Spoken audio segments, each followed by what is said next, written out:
Hi, I'm Perry Atkinson, General Manager here at theDove. Hey, check out our other videos and check out our website at thedove.us. Well, welcome to Focus today with our special guest. He's a guy that if you have seen like a lot of Saturday morning TV from years ago, as well as movies in the theater now, then you'll know who Kevin Sorbo is. And he's with us today. Hello, Kevin. Good to have you with us. Good to be here. Thanks for having me on. You know, I noticed you're from Mound, Minnesota. I am. And you also went to Moorhead State, right? I did. My whole family is from Minnesota, except for me. So I'm kind of familiar with Really? that whole region there. And where are they from? Reamer, Walker, sure. let's see, Yeah. Crosby, Ironton. Does that sound familiar? Yeah, I know all those places. Yeah, I grew up about 30 miles west of Minneapolis on the beautiful shores of Lake Minnetonka. And my little town of Mound, we were home to Tonka Toys. Oh, I didn't know that. Well, Minnetonka, Yeah. that makes sense. There you go. So now that's you got a little trivia. The thriving metropolis that it is. Well, I want to ask you first, okay, first of all, if you know the movie Hercules, then you will know Kevin Sorbo. How many years was that? Started in 95. How long was that going? It started in 93. We did 93. five 2-hour movies. The 1 hour series started in 95. So we did 5 2-hour movies, and we did 6 seasons of 1 hour episodes. Now, you've done a whole lot since then, but that's probably the one where most people start with, saying that's where we started. But I got a pretty big following with the Gene Roddenberry crowd. I did a series called Andromeda from 2000 to 2005. So we did 5 years on that one, and that was Gene Roddenberry's first series he created after Star Trek. He wrote that way back in 1969. And when I was wrapping up my 7th year on Hercules, I started right in the year 2000, right in doing Andromeda for 5 years. So was that kind of taking off from the Andromeda strain, the movie? No, not at all. Nothing to do with it. Andromeda is the closest galaxy to our own, and it was just but nothing to do with Andromeda strain whatsoever. Just the name. Well, you'll probably also know Kevin from God's Not Dead, which was huge at the theaters. Were you? Let me just ask you: were you a little surprised by how well that was taken? You know, I think we all were. I think we knew we had something, a very good product. We knew that. We knew we had a great script, had a great team, great acting, a lot of actors working with, a great production team. PureFlix, I've worked with a number of times before. The first movie I shot with them was a movie called What If, which I highly recommend to people. Please go check out What If. It's with Christy Swanson, John Ratzenberger, Debbie Ryan plays my daughter. People are going to know those names. And I've just had a relationship since with PureFlix. They're based out of Scottsdale. They do they're #1 in the country with faith-based and family-friendly movies in terms of distribution and shooting those. And we knew we had something good here. We just didn't know how good, because it really was word of mouth. It was people out there that are watching right now and that made this movie as big as it was, because it started on a $2 million budget, made $63 million. Wow. Stayed in theaters for 3 months, and now it's out on DVD. So please go check it out. Walmart, Target, eBay, whatever. Amazon, Netflix, wherever, it's out there. Yeah, you know, this does seem to be kind of, for whatever reason, the era for some of these faith-based movies. And you've got one coming out I do want to talk to you more about in our next segment called Let the Lion Roar. So just kind of use that as a teaser. You're done with that? When's that coming out? It's done, and it's coming out right now. So people can definitely check into that. All right, let's back up a little bit though. Let's talk about from Mound, Minnesota to Moorhead University to Hollywood and where you are now. Talk a little bit about your faith walk from all of these areas, because you've been involved in a whole lot of stuff in Hollywood. If you go on imdb.com, it's amazing to see all the things you were involved in. How did you get to the point where you are now? And I realize that's a totally unfair question, but I'm going to ask you anyway. Well, thank you. You know, I've got a book called True Strength. I want to give True Strength a plug. Go to truestrengthbook.com, and you can get information in there, because it's sort of an autobiographical book that's out there, also dealing with something that happened to me on Hercules, and we'll get to that later. But yeah, you know, I came out here. I went to college, went to Moorhead State University in the Fargo-Moorhead area. So I went even further north, even though I hated Minnesota winters. I love the rest of the season, but you guys can keep the winters. I've always said California has its problems, but weather's not one of them.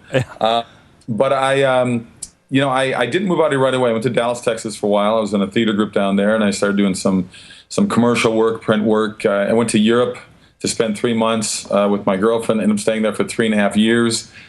Finally moved to LA, and I booked my very first commercial audition. My first audition period I booked in LA, so I'm very fortunate that way. And that was a commercial I'd shot in Sydney, Australia. So I went to Sydney to shoot for 10 days. I ended up staying there for 6 months. So I finally made it to California when I was almost 27 years. I took these 5 years off to sort of travel, 5.5 years off to be around the world. And, I just got involved in acting classes. I didn't know a soul out here.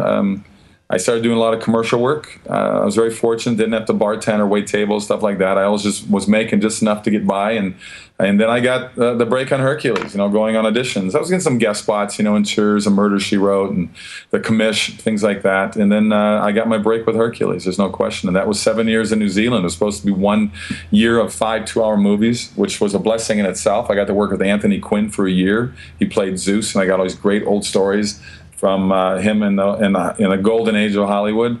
And the movies did so well, they made it a TV series. So when you were filming Hercules, that's New Zealand?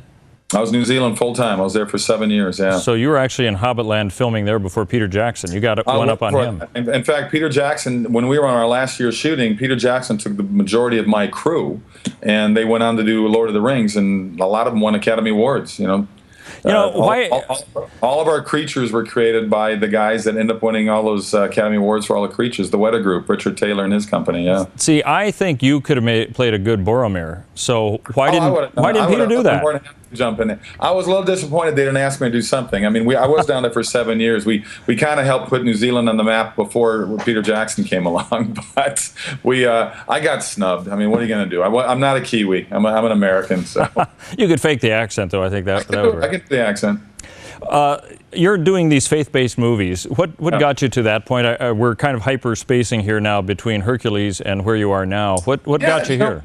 Well, when Andromeda, my 5 years in Andromeda finished, I got in the independent world. I did a lot of, I've shot over 40 movies in the last 9 years since Andromeda finished. And, the whole thing happened through a friend of mine, Dallas Jenkins, who ended up he had a relationship with PureFlix, and he had this script that's called What If, which I brought up earlier, and he wanted me to read it. And I said, well, who's playing, the pastor in this movie? He said, well, I don't have anybody in mind yet. And I go, well, I would love to play it. He goes, you do it? I mean, this movie, it's very, very low budget. And I said, this movie's awesome, and the script is fantastic. Usually when I read a script, I always want to make some changes, and I want to talk to the writers, but I didn't touch anything in this one.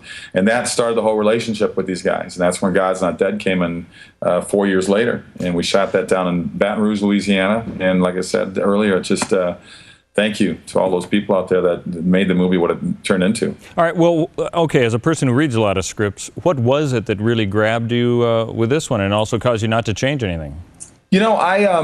With God's Not Dead, they knew it would be controversial, and I said, well, every movie is controversial. Every movie you're going to get, the critics are always going to pan this, or they're going to love it, or they're not. I mean, you can't please everyone. Welcome to our politically correct world, but you can't. I mean, that's just life.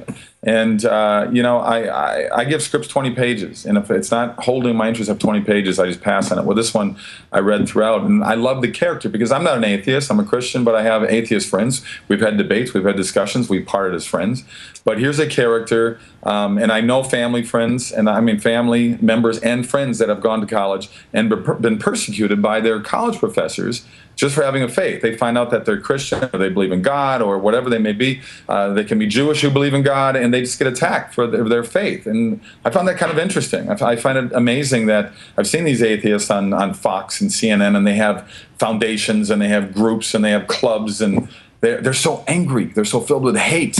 And I'm always, on one hand, I feel sorry for them. On the other hand, I kind of laugh at them, going, how can you get this upset and this angry about something you don't believe in? I never understood that logic. There's plenty of things I don't believe in, and I don't care if someone else wants to believe in it. I don't get upset and form a club about it. So I base that character on those people that I see on these television shows. Let's talk about the point then that you became a follower of Christ. Was that something that was at a young age, or was that later on? Yeah. As far as I know, it was with my whole life. I mean, I grew up in the Lutheran world out there in Minnesota, which is very typical for the Scandinavian countries and Germans and Norwegians. I'm Norwegian, second generation, and they settled in that Midwest area, North and South Dakota, Minnesota, Wisconsin, Iowa, and grew up in a Lutheran church. But I think when I was 14, I went and saw Billy Graham speak in St. Paul. It was outside. It was like 100,000, 200,000 people. It was amazing. And I think that was at an age where I was starting to really not question my faith, but just sort of maybe understanding more about religion and faith and belief, and that sort of cemented it for me in terms of realizing that the world wasn't created by me.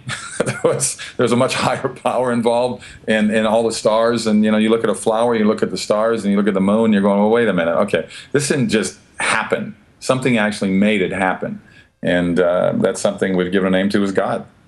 Given what you said about some people, forming their own organizations against something they don't believe, I think that's an insightful way of putting it. Were there any difficulties that you had in Hollywood because people who may have known your faith and the roles that you were trying for, and maybe were you overlooked at all? Do you know anything about that? I'm also like an independent voter, probably more conservative than independent, but I've voted on both sides of the political fence, and anything right of left in Hollywood, even if you're independent, you're sort of ostracized, you're sort of attacked, which is another thing I find funny for an industry that screams for tolerance and screams for freedom of speech. But it's pretty one-sided, actually. The hypocrisy pretty much rules here in Hollywood. I'm grateful for what Hollywood's done for me. I've worked my butt off to get to where I am. They owe me nothing, but I find it kind of sad that there's such an anger towards people that have a faith. Hollywood is run mostly by the Jewish community, and I believe Jews believe in God. So I don't know. It's weird. It's a weird sort of attack on. Look what's going around the world right now, where Christians are being crucified in Nigeria, in Egypt, and churches are being burnt down. And you look what's going on in Iraq right now, where the Muslims are beheading their own people because they're not Muslims, that they're Christians in Iraq. And there's no uproar over that, which is strange to me. It's strange that. That you don't see a lot of things in the news about it, that the mainstream media keeps that out of the news, and I don't get it. I wish I had the answers for that. I don't understand why there's so much anger. But as someone said, angry people are going to be angry, and there's not much you can do about their anger. Yeah. You know what? I want to get into the new movie that you've got coming out here in just a few minutes. We're going to take a break here. I want our listeners and viewers to know that we're talking to Kevin Sorbo of, a whole plethora of movies that he's been involved in. You've known him for Andromeda as well as the whole Hercules series, and you saw him in God's Not Dead. He's got a new movie coming out just about now called Let the Lion Roar, and we're going to continue our discussion with Kevin Sorbo coming up right here on Focus Today.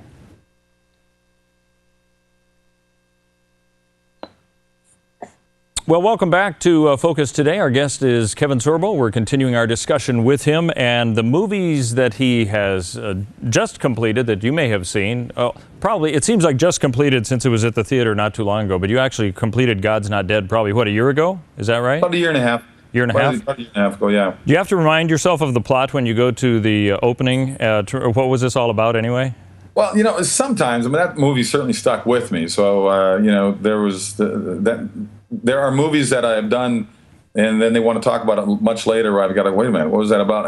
I look back at these old episodes of Hercules because my kids now are loving it, because Hercules is out on Netflix, it's on DVD, so I'm getting a whole generation of new kids that were under the age of 18 that are watching it for the first time. So I'll look at an episode with my kids and go, wow, I remember every episode of Hercules and Andromeda, my other series, in its entirety, I remember it.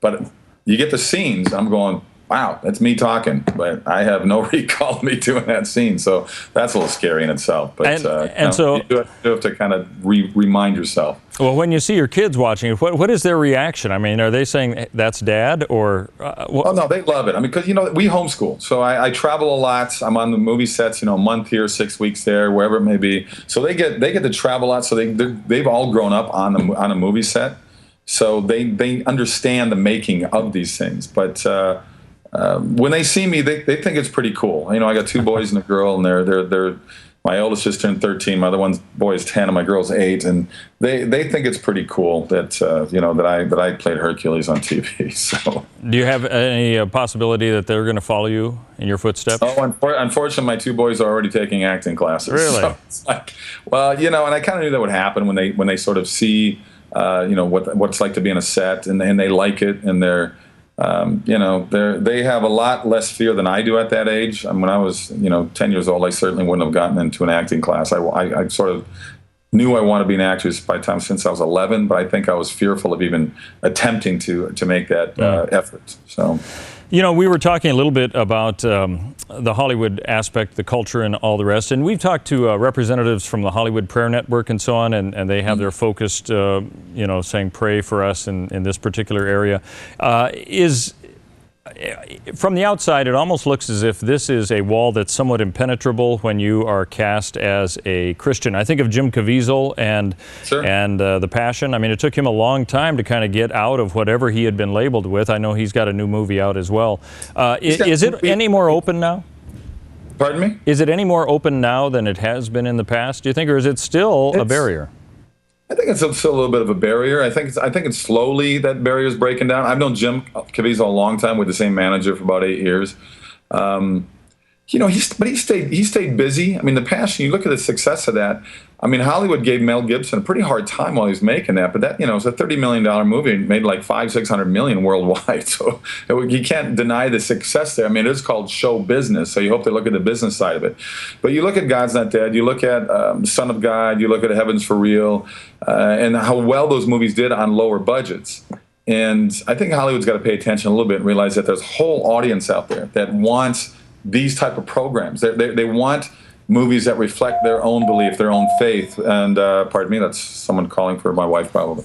And it's just, but it's you know, I think you're going to see more of them jump in there. And you know, Sony has the Affirmed division, and I did a movie with them a few years ago called Soul Surfer, based on the Bethany Hamilton story. I was in that movie with Dennis Quaid and Helen Hunt, Carrie Underwood, and Anna Sophia Robb, who did a wonderful job in that movie. And you know, I think slowly but surely, you know, Blindside, you can certainly qualify that as a faith-based, family-friendly movie. So you know, I don't think these movies are going to stop being made. And I think with the cheaper, when I say cheaper, the value's not cheaper, production value, but the cameras that are so amazing now are getting easier and easier to buy, and the production value of high def is incredible. So you're going to have more and more people making smaller movies that will move on into the mainstream like God's Not Dead did. Yeah, it's an amazing technological phase that we're at right now. Let the Lion Roar. I want to hear about that. We've got the trailer, though, to air for people who haven't seen that. So I want to air that right now, and we're going to continue our discussion with Kevin Sorbo about this movie that you should be seeing at the theater. For almost 2,000 years, an evil deception has been sustained by key church leaders. This insidious conspiracy has stolen the church's identity. It has withheld the church's destiny. It has blinded millions. Until now.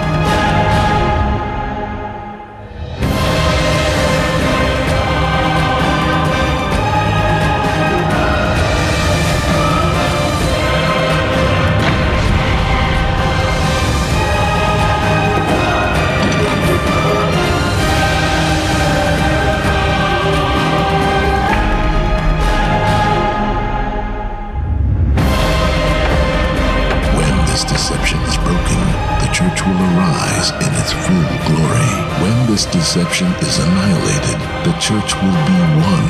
When this deception is rescinded, the church will finally operate in its complete power. All of this will take place once the ancient conspiracy is fully revealed.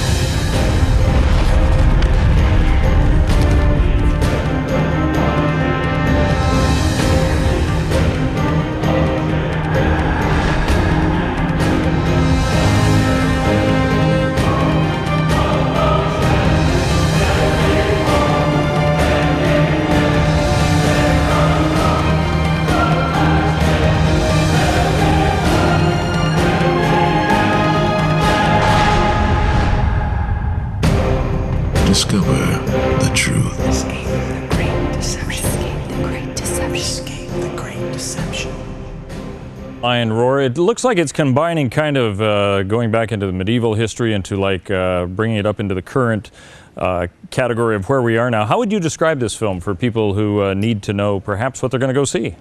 Well, I think it gives a very interesting history of how the church was formed and how the church went off to a different track that it probably shouldn't have gone on.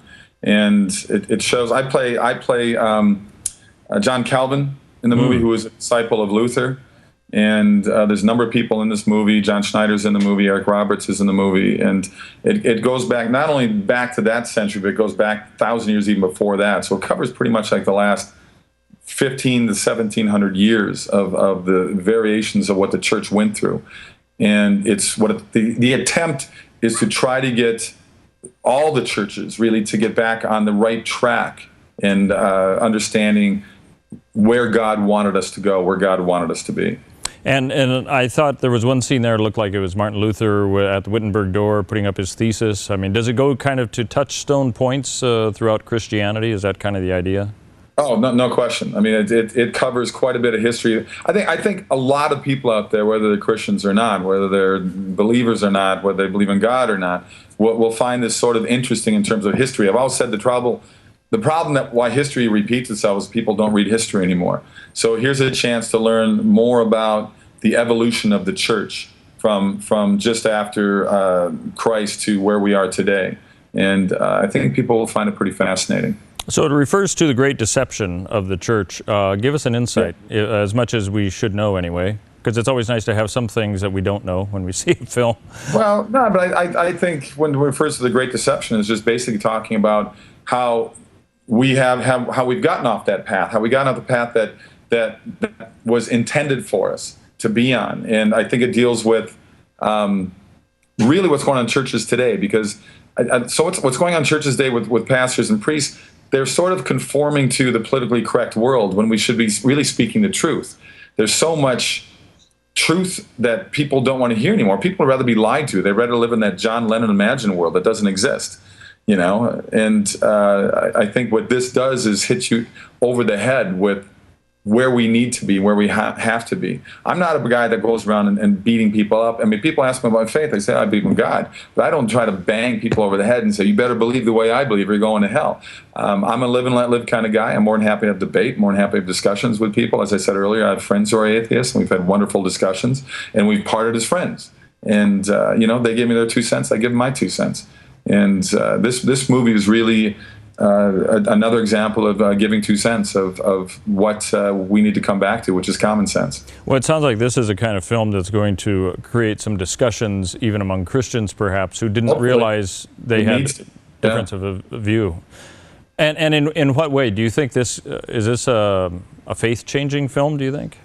I think it can be, certainly. I mean, you know, like you said, when you do movies, you do things that deal with politics, deal with religion, you're always going to get people in the uproar that are going to disagree with it. I mean, look at the different. What this deals with is you look at the different factions, all the different places have gone off to form their own religion, and everybody thinks their religion is better than somebody else's religion. And I think that's what causes a lot of anger in the world, and I think it's even caused some wars in the world. So this is more of an accurate historical portrayal of what happened within the church system to get to where we are today with so many different religions. And am I trying to make one religion? I'm not trying to make one religion with this. I don't think that's the message of the movie. The message is one of just trying to get the world back to where it should be in terms of getting along with each other, because we certainly don't get along with each other. Yeah. Now, you said you played John Calvin in this film, right? Yes. Also St. Augustine and Martin Luther in there. Was there anything that you might have learned from this that maybe you didn't know, past history or Christian theology? Well, I mean, the thing that strikes me most, I didn't realize how big of a hater of Jews that Calvin was. But that's kind of where Luther was coming from as well. And I think that was one of the problems of the movie, that it's good that it deals with, to show where these people went wrong. Because the reality is Jesus was Jewish. Yeah, so it's interesting to see what Calvin learned from Luther and sort of carried that on with his own anger and hatred towards Jews, which was obviously quite wrong. Now, let me ask you a little bit about the style of this. I've only seen the trailer, but it looks like it's a different kind of a feel. Was this done before a lot of green screen, or how was the filming done? The style looks a little different in the trailer anyway. Was there anything unique? I think that was designed on purpose. There's certainly green screen, there's animation, there's 2D, there's 3D animation. So I think it was a style that that they wanted to put within the movie, just to make it's sort of like a documentary as well, just to sort of make it more interesting to look at instead of just following the same formula. Well, that's fascinating. Okay, Let the Lion Roar. It should be out just about right now, and Yep. it looks. It says at 91 special effects shots. We'll have to count them all. We'll have to see about that. What do you have coming up? I know a lot of actors like yourself. You've got stuff that you've already done. It's in post production. All the rest. What's happening with you? Yeah, I've gotten from PureFlix again. I've got straight to DVD. It's a third part called Revelation Road, which will be out this fall, and I've got a movie coming out in theaters called The Secret Handshake, written by Howie Klausner. Howie directed as well. Howie was also the writer of a screenplay that was up for an Academy Award called The Space Cowboys with Clint Eastwood and Tommy Lee Jones and the late James Garner. Wow, I forgot about that one. I actually like that one. It's a good movie. It's a good movie. So, well, that's good. You know what? I have a feeling we lost Kevin right there, but oh, you're still there, Kevin? I think we may. Channel? Yes. Go ahead. We just lost you there for a moment there. You were saying after Space Cowboys, what again? I've got 2 more movies coming up that I'm shooting later this year, and one's a family comedy. Another one is a family sort of drama dealing with the rodeo world, and then I've got a lot of speaking engagements coming up. Like, people can go to kevinsorbo.net to find out when I'm speaking. I've got a book that's out. That's what I'm speaking on, called True Strength. So please check that out. It deals with the 3 strokes I suffered on Hercules and my recovery from that. So if you want to find out about that, that's a shocker for a lot of people. But I had an illness that took me a while to recover from. Wow, that is amazing. Good. Well, I'll tell you what. Maybe we'll get you back for another segment once one of your other films comes out. We'll kind of put that on hold. Kevin Sorbo, our guest, of course, involved in a whole lot of things, Hercules, as well as you may have seen him in God's Not Dead and upcoming Let the Lion Roar. Thanks for being with us. My pleasure. Thanks for having me on.